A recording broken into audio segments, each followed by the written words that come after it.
Welcome to Double Helix, Blueprint of Nations, Season 1, Episode 5, Apartheid's Endgame, Mandela's Journey to Freedom.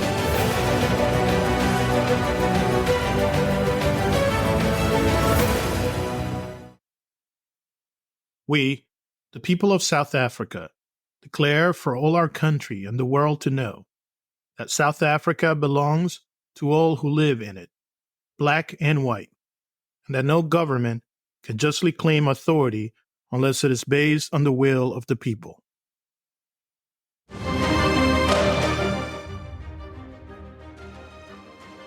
May 10th, 1994, a date etched in the annals of history as a moment of profound transformation and hope for South Africa.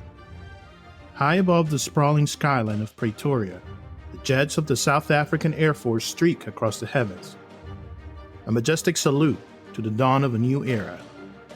Below, on the hallowed grounds of the Union buildings, a scene unfolds that defies the constraints of the past and heralds the promise of a brighter future. For generations, South Africans have been scarred by the bitter legacy of apartheid, a cruel system of racial segregation and oppression that divided communities and sowed the seeds of discord.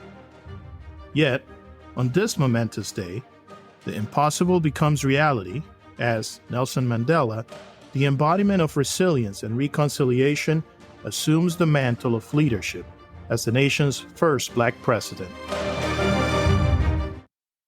The transition of power from the white minority Afrikaner population to Mandela's African National Congress, or the ANC, represents a seismic shift in the country's political landscape. It is a testament to the power of dialogue, forgiveness, and collective vision in overcoming the deepest divides and forging a path towards unity and inclusivity. As Mandela takes his oath of office, surrounded by dignitaries and citizens from all walks of life, the air resonates with the echoes of history being rewritten.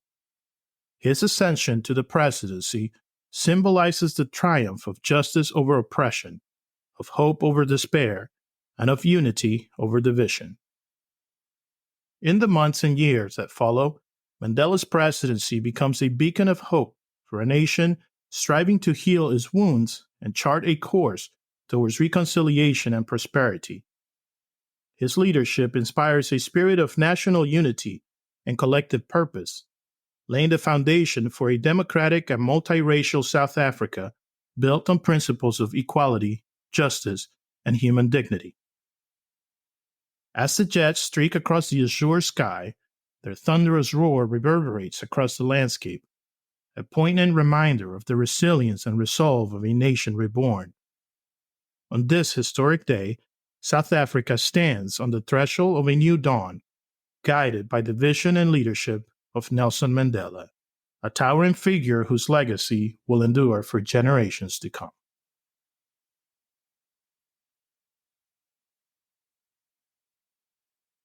The journey to May 10th, 1994, is indeed a narrative woven with complexity, courage, and resilience, shaped by the destinies of two remarkable men, Nelson Mandela and F.W. de Klerk.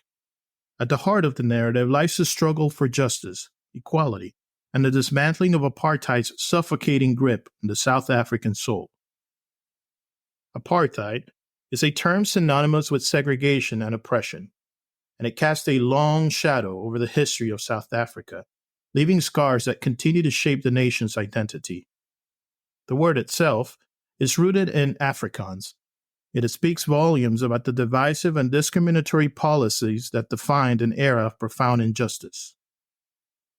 For over 4 decades, apartheid institutionalized racial segregation, erecting barriers between South Africa's diverse communities and codifying discrimination into law. Beyond this legal framework, apartheid permeated every aspect of society, perpetuating a climate of fear, distrust, and resentment. At its core, apartheid represented the crystallization of deep-seated fears and prejudices. For the white Afrikaner minority, it became a mechanism for preserving their perceived cultural and political dominance in a land where they were outnumbered. Afraid of losing their privileged position, they embraced apartheid as a means of safeguarding their way of life, even at the expense of fundamental human rights and dignity. Conversely, for the black African majority, apartheid symbolized centuries of oppression, dispossession, and marginalization. From the arrival of European settlers to the brutal realities of colonialism and segregation, Black South Africans endured systemic injustices that denied them equal opportunities and relegated them to the fringes of society. Apartheid, therefore, was more than just a system of separation. It was a manifestation of entrenched power dynamics, racial hierarchies, and the suppression of basic freedoms. It bred resentment, resistance, and a determination to dismantle the shackles of oppression that bound the nation's soul. In the tumultuous narrative of South Africa's struggle against apartheid, the spotlight shines brightly on two pivotal figures whose trajectories intersect with the country's turbulent history. As we embark on this journey, it's essential to understand the context of apartheid, a system of institutionalized racism that relegated the Black and South African populations to the margins of society. In the shadow of apartheid, our stories will unfold, revealing the resilience and fortitude of those who dare to challenge the status quo. The first of these iconic leaders embodies the promise of a brighter future, a beacon of hope amid the darkness of oppression. Apartheid was born out of the terrified fever dreams of the minority native-born white population of South Africa, fearful that the majority blacks would crush them under the weight of numbers. Their answer was to build walls so high around their society that they could never be breached. They created a system which they later couched in some bizarre morality that called for the land to be primarily given to the white South Africans, while the black population was expected to be relocated to nation-states in other parts of the landmass. The point of mentioning that Afrikaners, the native white inhabitants of South Africa, saw themselves as equally deserving and entitled to the land is important. Understanding why apartheid was instituted and supported for so long is hard without knowing this as a fact. The undoing of the system of apartheid would turn out to be a death struggle which raged over the country for the majority of the second half of the 20th century, and would require the Herculean efforts of men and women who rose to meet moments of crucial importance to South Africa. One such man, the first of the two we will feature, was Nelson Mandela. Nelson Mandela, often hailed as the father of modern South Africa, epitomizes the spirit of perseverance, resilience, and the relentless pursuit of freedom and equality. His journey from a young troublemaker in the village of Umtata to the corridors of power in Pretoria is a testament to the indomitable human spirit and the power of visionary leadership. From 1990 to 1994, Mandela, having emerged from decades of imprisonment, engaged in historic negotiations with the white South African government led by F.W. de Klerk to dismantle apartheid, marking a pivotal chapter in the nation's history. These negotiations culminated in the landmark first multiracial elections in South African history, an event of profound significance that saw Mandela ascend to the presidency as the nation's first unified leader. The journey from entrenched apartheid to a democratic, multiracial republic stands as a testament to Mandela's unwavering commitment to justice, reconciliation, and the pursuit of a better future for all South Africans. His leadership during this critical period exemplified courage, wisdom, and the steadfast belief in the power of dialogue and diplomacy to effect meaningful change. The story of Mandela's journey, from prisoner to president, remains a powerful narrative of resilience, determination, and the transformative power of leadership in the face of adversity. It is a story that reminds us of the enduring power of hope, forgiveness, and reconciliation to transcend the divisions of the past and forge a shared future, grounded in the principles of democracy, equality, and unity.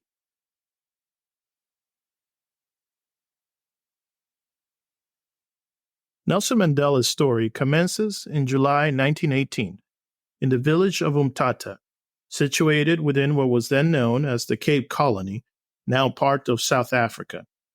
At birth, he was bestowed with an Kosha forename, which translates to troublemaker, hinting at the profound impact he would later exert on his nation and its people.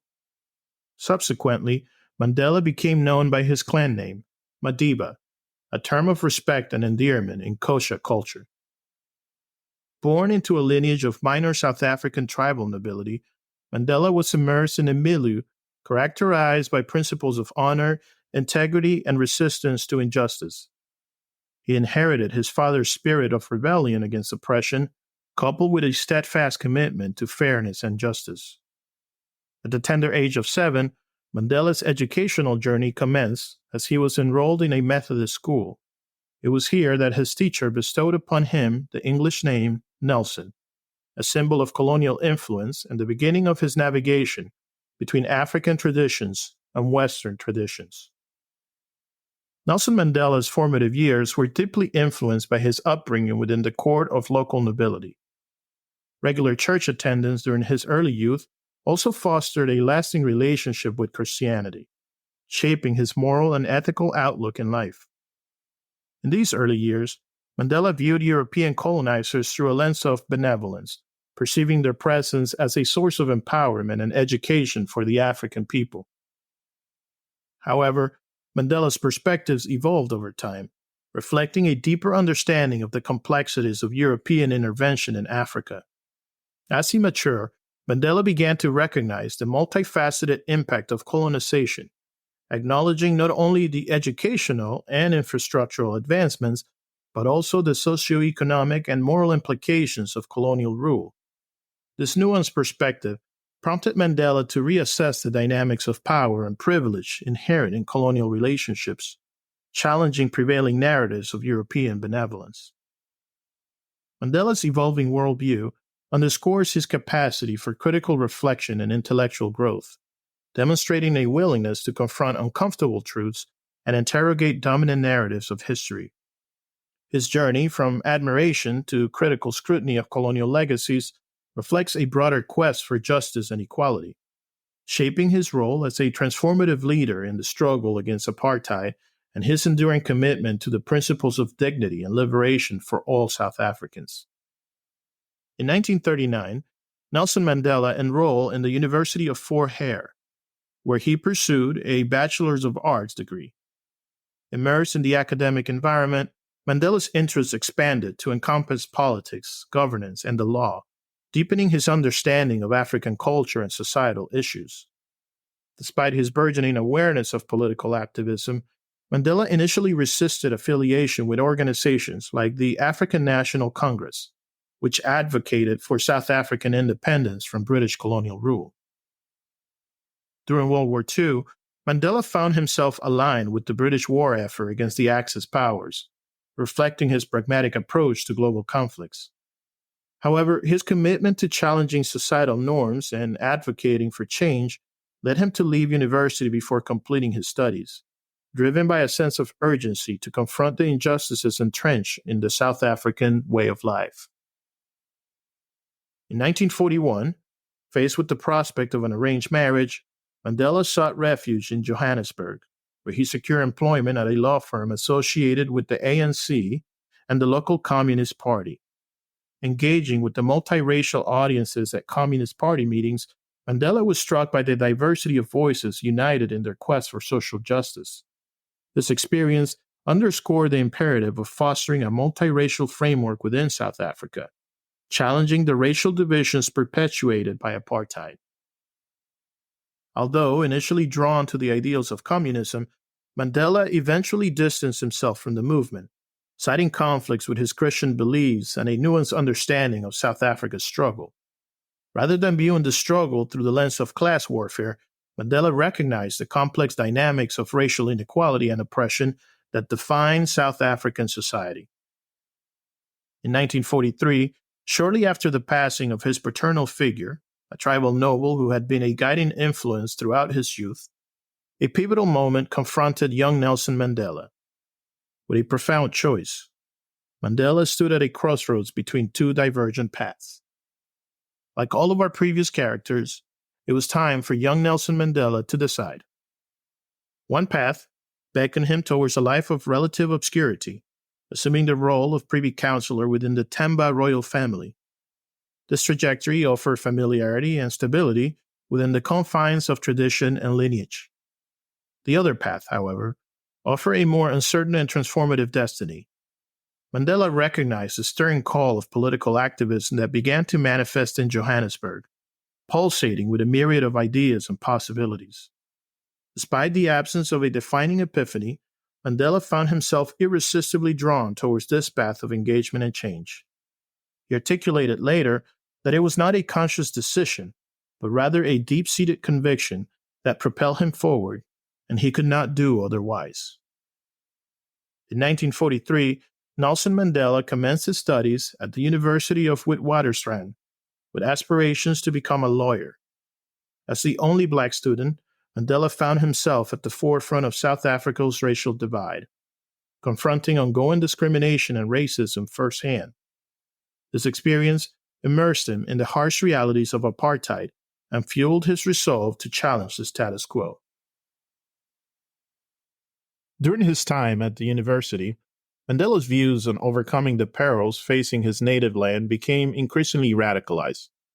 His interactions with various communist intellectuals and exposure to diverse political ideologies contributed to this ideological shift.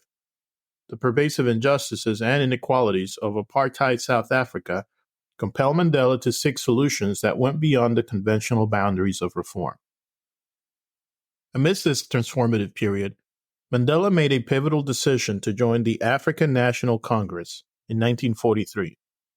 This moment marked the beginning of his active involvement in the struggle against apartheid and his commitment to advancing the rights and freedoms of Black South Africans. Mandela's experiences at the University of Witwatersrand shaped his political consciousness and instilled in him a deep sense of urgency to challenge the oppressive system. His journey from student to activist laid the foundation for his future leadership role in the fight for justice in South Africa. By the time the 1948 general election, in which only whites were allowed to vote, Nelson Mandela had undergone a profound evolution of ideas and experiences. He had explored a range of ideologies, from the militant ideas of African nationalism, which advocated for exclusive black leadership in Africa, to the more moderate but equally subversive views of African communism and Pan-African movements. Mandela's intellectual journey reflected the complex political landscape of South Africa during this time, marked by deep racial divisions and struggles for liberation. His exploration of different ideologies and movements mirrored the broader quest for justice among Black South Africans. In addition to his political evolution, Mandela experienced significant personal milestones during this period. By 1948, he had married and fathered 2 children, although tragically, one of them had passed away after only 9 months. This additional personal experiences undoubtedly influenced Mandela's worldview and added depth to his commitment in fighting for a better future for all of South Africa. As Mandela stood at yet another crossroads in his life, the 1948 election and its aftermath would shape his future trajectory, setting the stage for his emergence as a formidable leader in the struggle against apartheid. The 1948 election marked a turning point in South African history with the creation of the Nationalist Party, which sought to establish a segregated, racialist regime centered on Afrikaner dominance. This ideology was later formalized and entrenched through the apartheid legislation of the late 1940s and early 1950s. South Africa entered a period of darkness and self-imposed isolation as apartheid policies systematically entrenched racial segregation and discrimination. Apartheid differed from Jim Crow segregation in the American South in several significant ways. While both systems were rooted in racism and aimed at maintaining white supremacy, apartheid in South Africa was characterized by a meticulous codification and enforcement of racial segregation. The Afrikaner-led government pursued apartheid with a religious-like fervor, justifying racial separation as a divine mandate and seeking to create separate and unequal societies for different racial groups. Moreover, A critical distinction between apartheid and Jim Crow segregation lies in the demographics of the respective regions. In South Africa, Afrikaners, who were a minority, implemented apartheid to maintain their political and economic dominance over the majority black population. In contrast, in the American South, whites implemented Jim Crow laws to suppress the rights and opportunities of the black minority population. Despite these differences, both apartheid and Jim Crow segregation were oppressive systems that denied fundamental human rights to non-white populations, perpetuating inequality, injustice, and suffering for generations. The struggle against apartheid in South Africa and the civil rights movement in the United States are powerful examples of the enduring human quest for equality and dignity. Throughout the early 1950s, Nelson Mandela and the ANC took additional steps to oppose the minority apartheid rule in South Africa. They organized strikes, marches, and boycotts, occasionally leading to open confrontation with the authorities. Mandela himself navigated between different ideological positions, from the militancy of Africanism to embracing a multiracial effort to dismantle apartheid. Eventually, he openly advocated for a communism as a system that could bring about a classless society, mirroring traditional African societal structures. The national authorities recognized the threat posed by figures like Mandela, and an escalating confrontation ensued, marked by further repressive laws and increased repression. Mandela himself faced arrest in July 1952 and was found guilty of statutory communism. He received a suspended sentence but continued to face constant harassment from the authorities. Despite the challenges and the risk, Mandela remained committed to the cause of justice and equality. He dedicated himself to practicing law and actively assisted Black communities in their struggle against police brutality and abuse. By 1956, Nelson Mandela, along with most of the senior leadership of the ANC, was arrested and accused of treason. The trial began in 1958, and despite the National Party's effort to ensure a rigged trial, Mandela and his co-defendants successfully had the judges replaced and eventually saw the charges dropped and reformulated, buying themselves additional time. However, their temporary victories were overshadowed by the Sharpeville Massacre on March 21, 1960. During the Sharpeville Massacre, 69 protesters were killed by the National Police after burning the passes that they were legally mandated to carry as part of their apartheid laws. This tragic event heightened tensions and led to the outlawing of the ANC and related organizations, resulting in the arrest of Nelson Mandela once again.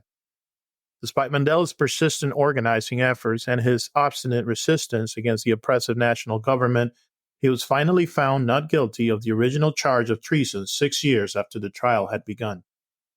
However, despite being acquitted, Mandela continued to face severe restrictions. He was considered a quasi-enemy of the state and was unable to travel freely. Mandela resorted to disguising himself as he traveled the country, organizing various ANC cells and continuing his advocacy for freedom and equality. During this time, Mandela became convinced that achieving African equality could not be accomplished solely through peaceful means. As a result, he played a key role in the creation of the Umkhonto we also known as the Spear of the Nation. The MK, as it came to later be known, undertook several sabotage bombings aimed at increasing pressure on the South African government and undermining the apartheid regime. In addition to his involvement with the MK, it is now known that Mandela also joined and actively participated in the Communist Party during this period. While Mandela initially denied these associations for political reasons, records uncovered after his death provide evidence of his involvement with the party. Mandela's decision to embrace more militant tactics and align himself with communist ideology reflected his commitment to challenging the entrenched system of apartheid by any means necessary. Finally, in 1962, Mandela and several of his associates were arrested, leading to their trial and conviction in 1964 for sabotage and plotting the violent overthrow of the government. Mandela's involvement and strategic planning with the MK were central to the charges brought against him.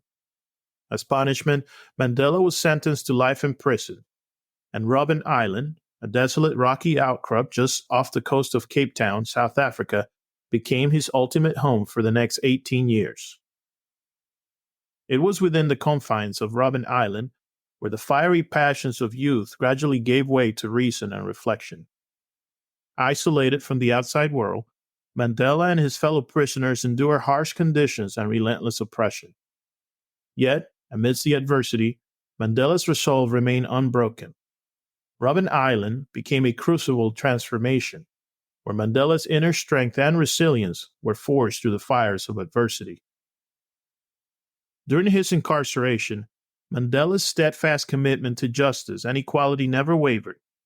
He used his time in prison to deepen his understanding of the complexities of the struggle against apartheid and to cultivate a vision of a future South Africa founded on principles of democracy, reconciliation, and human rights. The transformation of Mandela from a fiery revolutionary into a consummate statesman was not a swift or easy journey. Rather, it unfolded over the course of a long and patient 27 years. Providing the background of Mandela's path leading to his incarceration serves to highlight that, had he been any other individual, he would have had ample reasons to succumb to resentment and to seek vengeance against his white oppressors. But yet, he overcame and became a different kind of leader for South Africa and the world.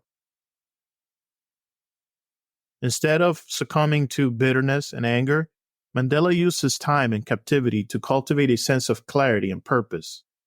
Robben Island became a crucible of transformation, where Mandela honed his resolve, quieted his emotions, and embraced reason and strategic planning as tools for defeating apartheid in a deliberate and measured manner. Through adversity and hardship, Mandela emerged as a beacon of hope and reconciliation, transcending the confines of his prison cell to inspire a nation and the world at large. His journey, from revolutionary to statesman, serves as a testament to the power of resilience, forgiveness, and unwavering commitment to justice.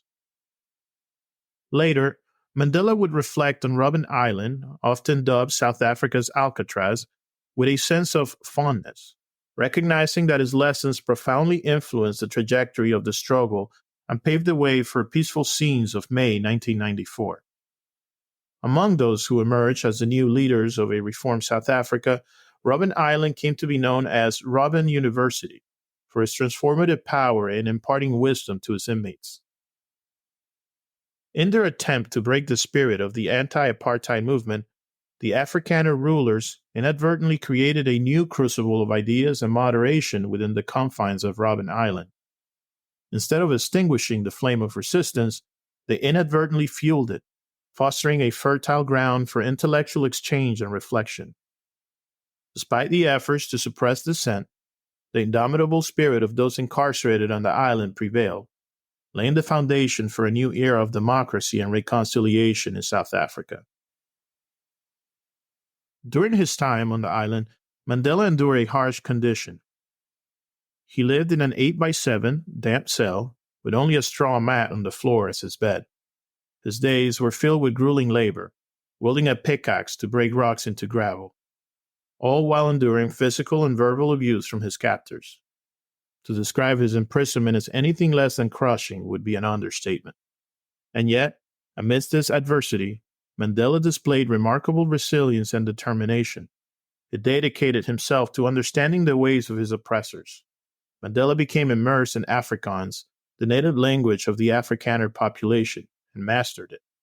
He chose to converse with his captors and future negotiation partners in Afrikaans, much to the dismay of his fellow prisoners, who viewed the language as a symbol of oppression. However, Mandela's strategic decision to embrace Afrikaans served a greater purpose. By demonstrating his fluency in the language and engaging with Afrikaners in their own terms, Mandela sought to alleviate their fears that majority rule would result in the erasure of their culture. His actions exemplified his astute political acumen and his commitment to fostering understanding and reconciliation. Through his efforts, Mandela sought to bridge the divide and pave the way for a future founded on mutual respect and coexistence. In the years that followed, Mandela ascended to the status of a cult hero. He was revered around the world for his unwavering resistance against apartheid, while simultaneously championing reconciliation with the white South African minority. As the 1980s dawned, tensions in South Africa reached a boiling point, with the specter of civil war looming large as the oppressed black majority grew increasingly militant in their quest for equal rights. By the late 1980s, mounting economic and international pressure on South Africa began to fracture Afrikaner leadership. Recognizing the futility of maintaining the apartheid system, key figures within the regime started to seek avenues for change. Mandela, though still in prison, found himself in improved conditions and began engaging in secret negotiations with the South African ruling leadership. Particularly significant was Mandela's dialogue with the new state president, F.W. de Klerk, a staunch Afrikaner who nonetheless recognized that the nation's survival hinged on bringing apartheid to an agreeable end. This marked a pivotal moment in South Africa's history as adversaries from opposing sides of the racial divide began to engage in earnest discussions aimed at charting a new course for the nation. Finally, in February 1990, at the age of 72, Nelson Mandela was released from prison by the F.W. de Klerk government. Immediately, he declared his commitment to a peaceful resolution of South African life, anchored in the concept of universal suffrage for all, regardless of race. Mandela embarked on a world tour, engaging with heads of state across the globe, advocating for an end to apartheid. Upon his return to South Africa, Mandela initiated negotiations with the Afrikaner leadership. However, the struggle for a peaceful transition ebbed and flowed, marked by moments of negotiation, recrimination, escalating violence, and reconciliation. In the lead-up to the elections of 1994, violence from extremist factions threatened to unravel everything Mandela had dedicated his life to achieving. Despite the formidable challenges, Mandela remained steadfast in his pursuit of a democratic and inclusive South Africa. His leadership during this turbulent period exemplified resilience, determination, and a commitment to the ideals of justice and equality. Mandela's ability to navigate through uncertainty and adversity ultimately paved the way for the historic elections and the birth of a new era for South Africa. The journey from Mandela's release from prison to the brink of democracy in South Africa was fraught with obstacles and uncertainties. Yet, Mandela's vision and leadership inspired hope and galvanized the nation towards a shared future founded on reconciliation. And so, on May 10th, 1994, in Pretoria, Nelson Mandela was inaugurated as South Africa's first Black executive and head of the National Unity Government, with de Klerk serving as one of his two deputy presidents. Mandela made reconciliation and national unity the cornerstone of his presidency. He dedicated the energies of his new government to fostering a multiracial coalition that could wield lasting power and influence within South African society. Rita Bardner, in speaking of Mandela, aptly described him as gracious but steely. Mandela steered a nation in turmoil towards a negotiated settlement, even as violence and divisive views threatened to tear it apart. He embraced the concept of a national reconciliation, not as a mere abstract idea, but as a tangible mission, reaching out to former adversaries with panache and conviction. Mandela's presidency heralded an era of hope that, though not without challenges, was nevertheless decisive in shaping South Africa's future. His leadership garnered the highest international recognition and affection, cementing his status as a global icon of peace, justice, and reconciliation. One particular act that epitomized Mandela's foresight and ability to foster national reconciliation was his encouragement of the Black population to support South Africa's national rugby team, known as the Springboks, during the 1995 Rugby World Cup. The Springboks were deeply associated with white minority rule and were often despised by the majority Black population. Yet, Mandela persisted in his efforts to unite the nation. When the Springboks emerged victorious in the Rugby World Cup, Mandela, adorned in a Springboks jersey, presented the trophy to the team captain in Afrikaans. This gesture created a profound moment of national unity that reverberated throughout South Africa, transcending racial divides and symbolizing the multiracial essence of this new nation. Mandela's strategic embrace of the Springboks demonstrated his visionary leadership and his unwavering commitment to reconciliation. By embracing symbols of the past, Mandela transformed them into catalysts for unity and progress, laying the foundation for a more inclusive and cohesive South Africa. The moment exemplified Mandela's extraordinary ability to inspire and unite people across disparate backgrounds, leaving an enduring legacy of reconciliation and hope. By the time of the end of his term in 1999, Mandela and South Africa had made significant progress in leveling the playing field within a society that had been deeply unequal up to that point. Mandela's government succeeded in reinvesting in the improvements of conditions for South Africa's poor, aiming to address long-standing disparities. However, challenges remained, particularly in deterring crime and in combating the HIV epidemic. Despite the shortcomings, Mandela's legacy extended far beyond his presidency. After stepping down, Mandela continued his advocacy work, leading campaigns across the world and Africa. He remained a staunch advocate for HIV literacy and assistance, recognizing the urgency of addressing the epidemic. Additionally, Mandela focused on initiatives related to education and democracy, recognizing their pivotal roles in fostering sustainable development and social progress. Mandela's post-presidential efforts exemplified his unwavering commitments to improving the lives of others and advocating for the cause of justice and equality. His tireless advocacy continued to inspire hope and catalyze positive change, leaving an indelible mark in the world stage. Mandela lived a long and illustrious life, finally succumbing to old age and a respiratory illness at the age of 95 on December 5, 2013. He would be recognized as South Africa's father and honored as the architect of the modern nation. Throughout his life, Mandela received numerous accolades, including the Nobel Peace Prize, the U.S. Presidential Medal of Freedom, the Soviet Union's Lenin Peace Prize, and the distinction of becoming the first living person to be made an honorary citizen of Canada. His steadfastness and commitment to reconciliation resonated deeply within South Africa across racial lines. Mandela's willingness to forgive his captors and to embrace reconciliation paved the way for healing and for national unity. One cannot speak of South African leadership without invoking Mandela's name. His enduring impact continues to inspire generations, serving as a beacon of hope and a testament to the power of forgiveness, unity, and humanity. For Mandela, the path to liberation was paved with sacrifice and suffering. His years spent behind bars on Robben Island, enduring the harsh realities of imprisonment, only strengthened his resolve and deepened his commitment to the cause of freedom. From the confines of his cell, Mandela envisioned a South Africa where all citizens, regardless of race or creed, could live in dignity and harmony.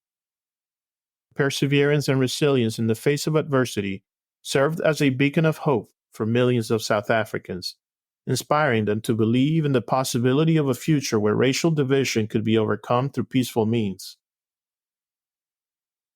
The example of South Africa, though imperfect, offers hope and inspiration for other multiracial societies grappling with deep-seated divisions and inequalities.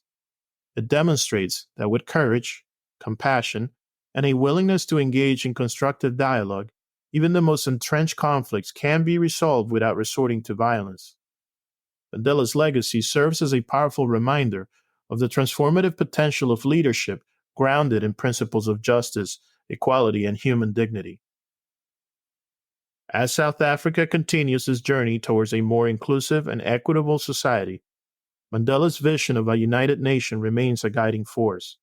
inspiring future generations to strive for a world where all individuals are treated with dignity and respect, regardless of their race, ethnicity, or background.